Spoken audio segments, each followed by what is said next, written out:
News of a new national lockdown has been followed up pretty quickly this morning with another package of government financial support for businesses. Chancellor Rishi Sunak has announced a £4.6 billion package of new lockdown grants and measures designed to support businesses and protect jobs as the COVID-19 pandemic heads rapidly towards its one-year anniversary. In this video, I'm taking a quick look at how that £4.6 billion is going to be allocated and explaining why you might be in line for a one-off £9,000 grant. Last night, Boris Johnson announced tough new measures designed to bring the spread of coronavirus back under control. I'm hearing lots of people say this time it's a different lockdown because, of course, this time round we've got a vaccination programme underway. But so much is going to depend on the speed of that vaccination programme and how quickly the NHS can vaccinate the most vulnerable in society. This morning on Sky News, Cabinet Minister Michael Gove refused to be drawn on a likely timescale for this lockdown, but admitted that it could well go into March. In my lockdown reaction video last night, I said, I suspect we're going to hear in the coming days from Chancellor Rishi Sunak, and hear from the Chancellor we have pretty quickly, in fact, at 9 o'clock this morning. Sunak announced £4.6 billion of additional government funding to support businesses and jobs. This includes new one-off top-up grants for retail, hospitality and leisure businesses. They'll be worth up to £9,000 per property. These grants are designed to help businesses stay afloat until the spring.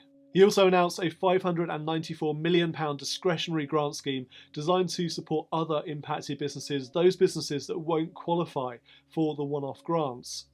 And there is an additional £1.1 billion worth of further discretionary grant funding for local authorities, local restriction support grants worth up to £3,000 a month, and an extension of the furlough scheme again.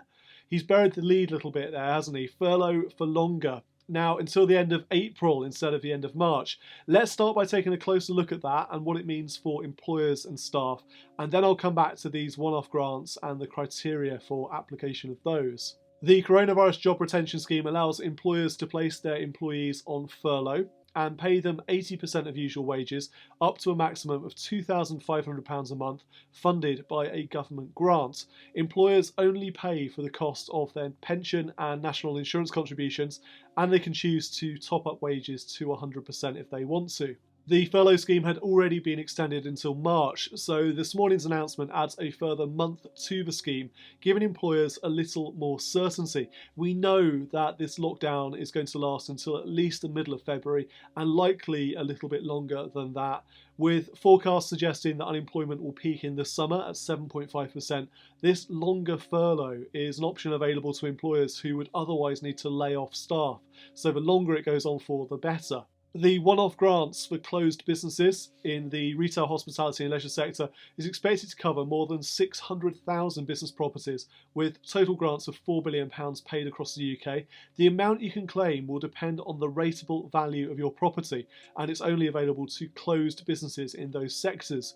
You can claim £4,000 for a business with a rateable value of £15,000 or less, £6,000 for a rateable value between £15,000 and £51,000, and £9,000 for a rateable value of more than £51,000. As before, these grants will be funded by government but administered and paid out by local authorities, so you need to look at your local council website to find details of their application process. Chancellor Rishi Sunak said, "The new strain of the virus presents us all with a huge challenge, and whilst the vaccine is being rolled out, we have needed to tighten restrictions further.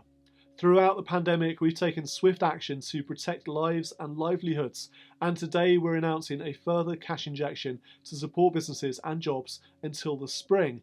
This will help businesses to get through the months ahead, and crucially, it will help sustain jobs so workers can be ready to return when they are able to reopen." Local authorities will also be distributing a further £594 million to support businesses that are not eligible for the one-off grants but are affected by the new restrictions. Again, you're going to need to look for your local authority website to find out details and how to apply. Support for businesses is devolved policy, so the administrations in Northern Ireland, Scotland and Wales will receive funding calculated by the Barnett formula, and then they will be responsible for allocating that money to businesses, which means the grant schemes outlined in the video so far are only really confirmed for businesses in England, but we expect to see similar schemes in those devolved administrations. The Scottish Government will receive £375 million, the Welsh Government gets £227 million, and the Northern Ireland Executive receives £127 million.